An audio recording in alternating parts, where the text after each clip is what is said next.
Masayang sinalubong ang bagong taon sa iba't ibang parte ng Pilipinas.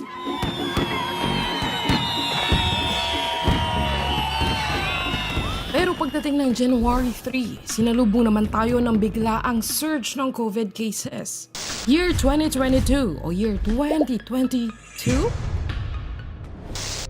Ang tinitingnang dahilan, ang Omicron variant ng COVID-19. Ang Omicron variant, also known as B11529, ito yung latest variant of concern or VOC. And it's the only VOC that we had in 2021 actually. We had 4 in 2020. We had Alpha, Beta, Delta, and Gamma. Just looking at the genetic mutations in this variant, scientists were very worried back in November because it has some mutations found in the previous variants of concerns. Una itong naitala sa South Africa noong Nobyembre at ngayon talamak na ito sa Estados Unidos at Europa. Mala-tidal wave nga daw sa bilis ng pagkalat ng Omicron na maaari raw bumalot sa mahigit 50 bansa sa Europa. At this rate, the Institute for Health Metrics and Evaluation forecasts that more than 50% of the population in the region will be infected with Omicron in the next 6 to 8 weeks. Tidal wave sa impeksyon din kaya ang hatid ng Omicron sa Pilipinas? Dahil mas transmissible siya, yun ang kanyang downside.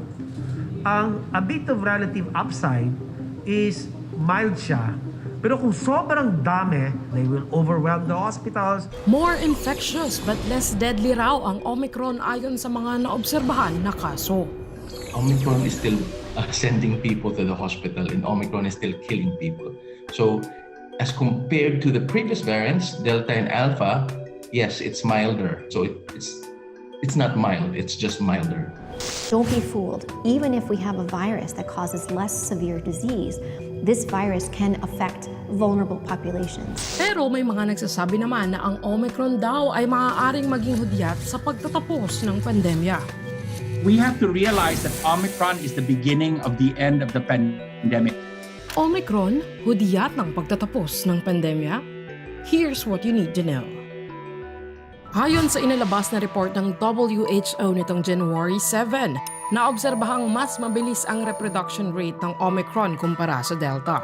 Dagdag pa ni Dr. Melvin Sanicas, isang vaccinologist at infectious disease expert, mas maiksi rin ang incubation period bago lumabas ang sintomas.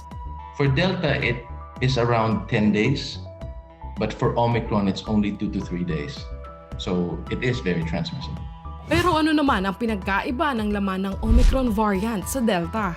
Ayon kay Father Nicanor Austriaco, isang molecular biologist, sa loob ng spike protein ng Omicron variant, mayroong 50 mutation kaya't mas mabilis ito kumapit. Because the variant has a different spike protein, and the spike protein is the key that the virus uses to enter our cells. So because this variant is different, as you can see, it is much more transmissible. Iba pa rito ang parte ng spike protein na kumakapit sa human cell na mayroong 10 mutations. Samantalang ang Delta, 2 lang ang mutations. Sa Pilipinas, 29 out of 48 patients ang nakitaan ng Omicron variant sa isinagawang genome sequencing noong January 3, 2022. Sa ngayon ay nasa 43 pasyente na ang may Omicron variant sa bansa. Sa kasalukuyan ay Delta pa rin ang dominant variant sa bansa at kumikilos ng mabilis ang Omicron. Sa bilis ng pagkalat ng virus, paano nga ba magiging beginning of the end ang Omicron variant? So the idea is that over time, viruses become weaker. This is still very controversial po, but the 1918 Spanish flu pandemic seems to support this, and we are hoping that the Omicron variant is part of this pattern. Pandemic to endemic. Magiging pangkaraniwang sakit na lang ba ito? Ayon sa ilang eksperto, maaaring pinabibilis ng Omicron ang endemicity sa pag-infect ng mas maraming tao para magkaroon ng layer of natural immunity. Let's move 100 years back.